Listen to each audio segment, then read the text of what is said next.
ஸ்ரீமத்யை கோதாயை நமஹ. இன்றைக்கு 29வது பாசுரம் பார்க்கலாம். சிற்றஞ்சிறுகாலே வந்துன்னை சேவித்து உன் பொற்றாமரையடியே போற்றும் பொருள்களாய் பெற்றம்மே துண்ணும் குலத்தில் பிறந்து நீ குற்றேவலங்களைக் கொள்ளாமற் போகாது அற்றப்பறைகொள்வான் அன்றுகான் கோவிந்தா எற்றைக்கும் ஏழேழு பிறவிக்கும் உந்தன்னோடு உற்றோமே ஆவோம் உனக்கே நாம் ஆட்செய்வோம் மற்றெனம் காமங்கள் மாற்றேலோர் எம்பாவாய். சற்றம் சிறுகாலே வந்துன்னை சேவித்து உன் பொற்றாமரையடியே போற்றும் பொருள் கேளாய் பெற்றம்மே துண்ணும் குலத்தில் பிறந்து நீ குற்றேவல் எங்களை கொள்ள அமர் போகாது அற்றப்பறைகொள்வான் அன்றுகான் கோவிந்தா எற்றைக்கும் ஏழேழு பிறவிக்கும் உந்தன்னோடு உற்றோமே ஆவோம் உனக்கே நாம் ஆட்செய்வோம் உனக்கே நாம் ஆட்செய்வோம் மற்ற நம் காமங்கள் மாற்றேலோரெம்பாவாய். இந்த பாசுரத்தில் ஆண்டாள் 2 விதமான முக்கியமான கருத்துக்களை சொல்லித்தரா. அது இல்லாமல் இந்த பாசுரத்தை நம்ம அனுபவிக்கணும்னு வைங்க, அது ஒரு 6 விதமாக அனுபவிக்கலாம். 6 வார்த்தைகளாக 6 சென்டென்ஸு 6 வாக்கியங்களாக அதை பிரித்து கொண்டால் அதற்கேற்ப அதுக்கு பொருள் பார்க்கலாம். அந்த பொருள் ஒன்று என்ன பண்ணோம், அந்த சின்கரனைஸ் ஆகி பாருத ஒன்றோடு ஒன்று ஏய்ந்து போகிறதையும் பார்க்க முடியும். அப்புறம் சென்ற பாசுரத்தில் கற்றுக்கறவைகள் அந்த 28வது பாசுரம் பார்க்கும்பொழுது அதில் என்ன கேட்டால், எனக்கு இதெல்லாம் தரணும், பறை தர வேண்டும், அப்புறம் சரணாகதி பண்ணுறோம் அப்படின்னு சொன்னான். சரணாகதி பண்ண உடனே இங்கே என்ன கேட்குறா, பிராப்பியம். சரணாகதி பண்ணது எதுக்கு, குற்றேவலங்களை கொள்ளாமற் போகாது அப்படின்னு சொன்னால் எங்களுக்கு கைங்கரிய ஸ்ரீ தரணம். முதல் பாசுரத்திலேருந்து பறை தருதியாக நாராயணனே நமக்கே பறை தருவான், நாராயணனே தருவான், நமக்கே தருவான், என்ன தருவான், பறை தருவான் அப்படின்னு சொன்னால், பறை என்ன சொன்னால் அவர் பெரிய என்ன தெரியுமா, விஷயங்களை விரித்து எல்லாருக்கும் சொல்லறதுக்கு ஒரு இது பாருமே, அதுபோல் இல்லை. இது பறை என்று சொன்னால் இங்கே கைங்கரேஸ்வரி, அதை தான் 1வது பாசுரத்துலேருந்து கேட்டுருக்கா. அப்போ கேட்கும்போது என்னாச்சு, 27, 28, 29 இந்த 3 பாசுரத்துலேயும் இது என்ன, தனக்கு என்ன வேணும்னு இங்கேயும் கேட்குறா. 28வது பாசுரத்தில் அந்த 3 பாசுரத்துலேயும் கோவிந்தா அப்படின்ற அந்த திருநாமத்தால் பெருமாளை கூப்பிடுறா. என்ன, கூடாரை வெல்லும் சீர் கோவிந்தா கூப்பிட்றாளா, இங்கேயும் சிற்றஞ்சிறுகாலே அந்த பாசகத்திலையும் கோவிந்தா கூப்பிட்றா. 28 பாசகத்திலையும் கோவிந்தா. அந்த திருநாமத்திற்கு மிகவும் ஏற்ற 3 இடங்களில் அடுத்தடுத்து வரிசையாக சொல்லிகிட்டே இருக்கா. அது ஏன்னு கேட்டால், இந்த திருப்பாவையோட சாராம்சம் என்ன, இதுக்கு என்ன பேர், வேதமனைத்துக்கும் வித்தாகும். வேதமனைத்துக்கும் வித்தாகும். சரி, இத்தனை ரிக்கேஜு சாமம் அதர்வனம்னு 4 விதமான 4 வேதங்கள் இருக்கே. அந்த 4 வேதத்திலையும் என்ன முக்கியமான கருத்து, உள்ளுரை பொருள் என்ன, பெருமானை அடைய வேண்டும். அந்த பெருமானை அடையத்துக்கு அவனுடைய பெருமைகளை அந்த கீர்த்திகளை நின்று நிதானமாக என்ன பண்ணோம், அவனை போற்றி புகழ வேண்டும். சரி, அப்போ அதே அந்த வேதம் என்ன சொல்கிறது, என்னால் முடியுமானா என்னாலேயே முடியாது. வேதமே சொல்கிறது அது அனாதிகாலமாக இருக்குது. அதுக்கு வேதத்துக்கு என்ன பலான நாளைக்கு எழுதினதுன்னு தெரியாது, பெருமாளுடைய திருமுகத்திலேருந்து அது வெளியில் வந்தது அப்படின்னா கூட அதெல்லாம் அவ்வளோ இருக்கும்போது அதுவே என்ன சொல்கிறது, அது என்னுடைய வாக்குக்கும் மனதிற்கும் எட்டாதவனு யதாவாச்சோ நிவர்த்தந்தே அப்பிராப்பிய மனசாசக அப்படின்னு சொல்கிறது. எங்கேயோ வாக்குக்கும் எண்ணங்களுக்கும் சொல்லுக்கும் அப்பாற்பட்டது. அதுதான் என்னது, பரபிரம்மம் அப்படின்னா. சரி, அந்த பரபிரம்மத்தை எப்படி அடையணும், என்ன போக வழியெல்லாம் எப்படி இருக்கு, என்ன சொல்யூஷன் அப்படின்னு கேட்டால் அப்படி ஒன்றும் தனியப்பட்ட முறையில் கேட்டவுடனே சொல்யூஷன் வேதமெல்லாம் சொல்லி கொடுக்கல. மொத்தமாக முழு அளவில் அதை படித்த பிறகு நன்னா வேதத்தை அத்தியனம் பண்ணி என்ன பண்ணோம், வேதம் ஓத வேண்டும், அப்புறம் எல்லாருக்கும் சொல்லிக் கொடுக்கணும் அப்படின்னு சொன்னால், அப்புறம் அது என்ன சொல்கிறது, அவனுடைய அருளாலேயே அவனுடைய கிருபா கட்டாட்சத்தினாலேயே அவனிடம் தஞ்சம் புகுந்தால், அவனிடம் சரணமடைந்தால் அவனை அடைவதற்கு வாய்ப்பு அவனே கொடுப்பான் அப்படின்னு சொல்கிறது. அவ்வளோ தூரம் சொல்கிறதுக்கு அத்தனை வேதங்களை வாசித்து எல்லாம் பொருள் தெரிஞ்சின பிறகு இப்படி சொல்கிறதுன்னு சொன்னால், முன்னாடியே நம்ம எளிமையாக தெரிஞ்சுக்கலாமே அப்படின்னா, இதுதான் என்ன, வேதமனைத்துக்கும் வித்தாகும். திருப்பாவை பாசுரங்களை தெரிஞ்சுக்கணும்னு. திருப்பாவைக்கு வாக்கியானம் எழுதும்போது எல்லாரும் பெரியவாளாக என்ன சொல்லுவான்னு கேட்டால், இந்த 30 பாசுரத்தை நன்னா தெரிஞ்சுக்கணும். அப்புறம் முதல் 15 பாசுரத்து வரைக்கும் இருக்கே, எல்லை இளங்கிளிய வரைக்கும். அது வந்து திருப்பாவைக்கோட சாரம், அதாவது இன்ட்ரடக்ஷன் போல. கடைசி இன்னொரு 15வது பாசுரம், இந்த திருப்பாவை 29வது பாசுரம் சொல்கிறோமே, இதுவும் திருப்பாவை தான். இதில் வந்து இது பரிபூர்ணமான என்ன கேட்குறா, கைங்கரியத்தை கேட்குறா.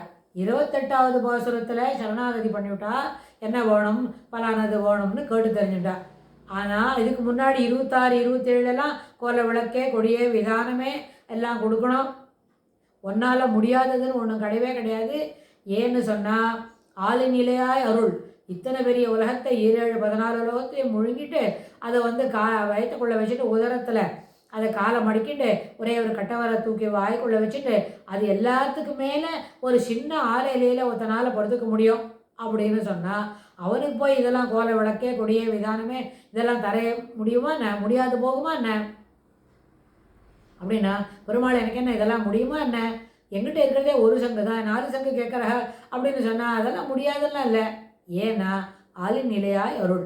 எப்படி ஒரு சின்ன குட்டி குழந்தையா சிறு குழந்தையாக ஒரு ஆலை இலையில் ஒரு நாளை படுத்துக்க முடியுறது, அதெல்லாம் அந்த அளவுக்கு சாமர்த்தியம் இருக்கும் பொழுது நான் கேட்குற இந்த சாதாரண சமாச்சாரமெல்லாம் கொடுக்க முடியாதுன்னெலாம் கிடையாது, ஒன்றால் முடியும்னு சொன்னான். 27 அப்படி தான் சொன்னான். கூடாரை வெல்லும்னு கேட்டுண்டா. எல்லாரையும் ஜெயிக்க முடியும், யார் வரலன்றாலும் அவனை ஜெயிச்சுடுவார், வந்த வாங்கிட்டு நீயே தோத்து விடுவேன் அப்படின்னு சொன்னான். அடுத்தது 28வது பாசுரத்தில் சரணாகதி பண்ணினான். ஏன்னா கரைகோள் பென்ஷன் காணம் சேர்ந்துண்போம். ஏன்னா எங்களுக்கு என்ன தெரியாது, நாங்கள் ஒன்றும் பெரிய வித்வான் போலவோ எல்லாம் சொல்லத்துக்கு தெரியாது. சாதாரணப்பட்டவா பசு பின்னாடி போவோம், மாடு மேய்ச்சிட்டு வருவோம், வந்த உடனே சாப்பிடுவோம், அப்படி தான் இருக்கும்னு சொல்லிவிட்டா. சாதாரணமாக இருக்கிறவா நாங்கள் சரணாகதி பண்ணுறோம்னு சொன்னால் இந்த 28 வரைக்கும். 29வது பாசுரத்தில் சரணாகதி பண்ண உடனே எனக்கு என்ன பிராப்பிய வஸ்துக்கள் என்ன வேணும் அதெல்லாம் எங்களுக்கு கொடுக்கணும் அப்படின்னு கேட்டுக்கிறேன். அதுக்கு முன்னாடி சிற்றம் சிறுகாலே வந்து உன்னை சேவித்து நாங்கள் வந்து விடியற்காலையில், அதாவது கார்த்தால சிறு கார்த்தால சிற்றம் சிறு கார்த்தால அப்படின்னு சொன்னால் ஒரு 4:30 மணிக்கு முன்னாடியே பிரம்ம முகூர்த்தத்திலே எழுந்து உன்னை சேவிக்கிறதுக்காக வந்திருக்கோம். சிற்றம் சிறுகாலே வந்து உன்னை சேவித்து உன்னை வந்து சேவிக்கிறதுக்காக வந்திருக்கோம். எதுக்குன்னு கேட்டால், நாங்கள் இப்போ நேற்றுக்கு சரணாகதி பண்ணோம் இல்லையா, உடனே இன்றைக்கி அடுத்தது என்ன தரப்போகிற அதெல்லாம் கேட்டு தெரிஞ்சுன்னு போகலான்னு தான் வந்திருக்கோம். வந்து உன்னை சேவித்து அது இல்லாமல் என்ன பண்ணுறோன்னு கேட்டால், உன் பொற்றாமரையடியே போற்றும் பொருள்களாய் உன்னுடைய பொற்றாமரை உன்னுடைய திருவடி தாமரைகளுக்கு நாங்கள் வந்து என்ன போற்றி பாடத்திற்கு வந்திருக்கோம். போற்றி பாடுறதுக்கு வந்திருக்கங்களா, என்ன பாட போகிறாங்க, என்னெல்லாம் கேட்க போகிறாங்க அப்படின்னு சொன்னால், போற்றி பாடுவதே பெரிய பாக்கியம், அதுக்கு தான் கேட்டு வந்திருக்கோம். ஆனால் போற்றி பாடுறதுக்காக எங்களுக்கு வேறு ஏதோ வேண்டாம். ஏன்னு சொன்னால் அந்த திருவடி தாமரைகள் இருக்க போற்றுவது என்ன சொன்னால் பெருமாளை வாழ்த்துவது. அப்புறம் போற்றி பாடுவரோம்னு சொன்னால் திருவடி தாமரைகள், அந்த தாமரை எப்படி தாமரை போல மென்மையானது, இனிமையானது, நல்ல என்ன பார்க்கறதுக்கு என்ன இருக்குன்னு. இது எல்லாத்துக்கும் மேலே இந்த திருவடி தாமரைகளுக்கு ஒரு முக்கியமான பெருமாளுடைய திருவடி தாமரைகளுக்கு பெரிய கருத்து என்ன சொன்னால், திருமகள் வருட அது என்ன பண்ணிட்டு சிவந்து போச்சு அப்படின்னு சொல்லுவார் நம்ம ஆச்சாரியர். ஏன்னா அவ்வளோ மென்மையானது. தாயார் வந்து பெருமாளுக்கு ஏதோ முடியலையா அப்படின்னு சொல்லி வெளியிலலாம் போயிட்டு வந்திருக்கா போலையா அப்படின்னு சொல்லி பெருமாளுடைய திருவடியை பிடிச்சி விடலாம் அப்படின்னு கிட்ட போய் உட்காந்து பிடிச்சா, அந்த பிடிக்கிற இடம் பிடிச்சதுனால அது ரொம்ப சிவந்து போடுமா, அவ்வளோ மென்மையானது. அதுபோல் அந்த மென்மையான திருவடிகளை போற்றி புகழ்ந்து பாடுவதற்கு வந்திருக்கோம். சரி, போற்றி புகழ்ந்து பாடுவதற்கு என்ன பொருள் கேட்க போகிறாங்க அப்படின்னு சொன்னால், இல்லை, போற்றி பாடுவதே அதுவே புகழ் தான், அதுவே அந்த பொருள், அந்த பொருளை உத்தேசித்து தான் வந்திருக்கோம். என்ன தெரியுமா, போற்றி பொருள்களாய் பெற்றம்மை துண்ணும் குலத்தில் பிறந்து நீ குற்றேவலங்களை கொள்ளாமற் போகாது பெற்றம்மை துண்ணும். அதாவது சாதாரணமாக என்ன பண்ணுறோம், பசுமாடு அதெல்லாம் மேய்ச்சுட்டு அதில் வந்திருக்கோம், அப்படி தான் சாப்பிட போகிறோம், சாதாரண விஷயந்தான் அப்படின்னு. குலத்தில் பிறந்து நீ என்ன பண்ணியிருக்க, நாங்கள் வந்து சாதாரண குலத்தில் ஏன் ஆண்டாள் வந்து இது வரைக்கும் கேட்டுருக்கான்னு கேட்டால், இந்த பாசுரம் வரைக்கும் ஆண்டாள் தன்னை வந்து ஒரு இடைச்சி பெண், அதாவது ஆயர் குலத்தில் இருக்கிற ஒரு இடைப்பெண் போல தன்னை என்ன பண்ணியிருக்கிறா, அனுகரணம் பண்ணிட்டு அதுக்கு தகுந்த மாதிரி தான் கேட்குறா. அந்த அனுகரணம் பண்ணிட்டா இடையர் குலத்தில் இருக்கிற பெண் என்ன பண்ணுவாள், பசு மேய்க்கிறதுக்கு போவள், பசுக்கிட்டேருந்து பால் கறந்து வரத்துக்கு போவள். அப்புறம் வந்து கண்ணுக்குட்டி இருந்தால் கண்ணுக்குட்டியை கட்டி விடுவள், அதுக்கு புல் வைக்கலாம் போடுவள்னு சொன்னால் முழுக்க முழுக்க அவளுடைய இடையர்களுடைய நடை உடை பாவனை அவளுடைய செயல்பாடு எல்லாமே என்ன இருக்கும், பசுவை முன்ன நிறுத்து வச்சுருக்கோம். பசுவுக்கு குளிப்பாட்டணும், பசுக்கு தீனி கொடுக்கணும், பசுக்கு சாப்பாடு, பசு எல்லாம் பண்ணணும்னா பசுவுக்கு தொடர்புடைய செய்திகள் தான் அவளுடைய செயல்பாட்டில் இருக்கும். பசுவுக்கு தேவையானது மட்டும்தான் அவளால் யோசித்து செய்வாள். அதனால தான் பெற்றம்மை துண்ணும் குலத்தில் பிறந்து நீ என்ன பண்ணியிருக்க, எல்லாரையும் சிறப்பு பண்ணணும்னு சொன்னால் நீயும் இந்த குலத்தில் வந்து பிறந்திருக்க, இடையர்கள் குலத்தில் வந்து ஆயர் குலத்தில் வந்து பிறந்திருக்க. அதனால் என்ன பண்ணக்கூடாது, நீ எங்களோட சேவைகளை ஏற்றுக்கொள்ள வேண்டும், குற்றேவலங்களை கொள்ளாமற் போகாது, இங்கே வா இதை பண்ணு அங்கே அடுத்த எடுத்து வை அப்படின்னு எங்கள்கிட்ட என்ன பண்ணணும், நீ உனக்காக கைங்கரியத்தை வாங்கி கொள்ள வேண்டும் அப்படின்னு. பெருமாளை போற்றி பாட முடியுமா, பெருமாளை போற்றி பாடுற அளவுக்கு நம்மளுக்கு திறமை இருக்கா அப்படின்னு கேட்டால் இல்லை, நாங்கள் வந்திருக்கோம், இதுக்கு தான் வந்திருக்கோம், நாங்கள் சொல்கிற போற்றியே உன்னை புகழ்ந்து பாடுவதாக என்ன பண்ணணும், நீ எடுத்துக்கொள்ளணும் அப்படின்னு வேற கட்டுக்கிறார். அப்புறம் குற்றேவலங்களை கொள்ளாமற் போகாது அற்ற பறைகொள்வான் அன்றுகான் கோவிந்தா. இப்போ என்ன இது பறை கொள்வான், பறை என்பது இங்கே என்ன சொன்னால் அவர் பெருமாள் நினச்சிட்டு இருக்கார், அந்த பேரி அதுபோல் வாசிக்கிறது பறை கொட்டுதல் நினச்சிட்டு இருக்கா அப்படின்னு நினச்சிக்கிறான்னு சொல்கிறார் அவர் ஒரு என்ன லைட்டர் வெயினில். ஆனால் உண்மையில் முதல் பாசுரத்துலேருந்து ஆண்டாள் என்ன கேட்டுருக்கா, பறை தருதியாக நீ தருவியன்னோ அப்படின்னு கேட்குறா. ஆனால் பறை தருதியாக, பறை என்பது இங்கே கைங்கரியம், பறை குற்றேவலங்களை கொள்ளாமற் போகாது. நாங்கள் செய்யக்கூடிய இந்த செயல் இருக்கே அதுக்கு அந்த கைங்கரியத்தை அதை நீ மனம் வந்து ஏற்றுக்கணும், முதல் விஷயம்.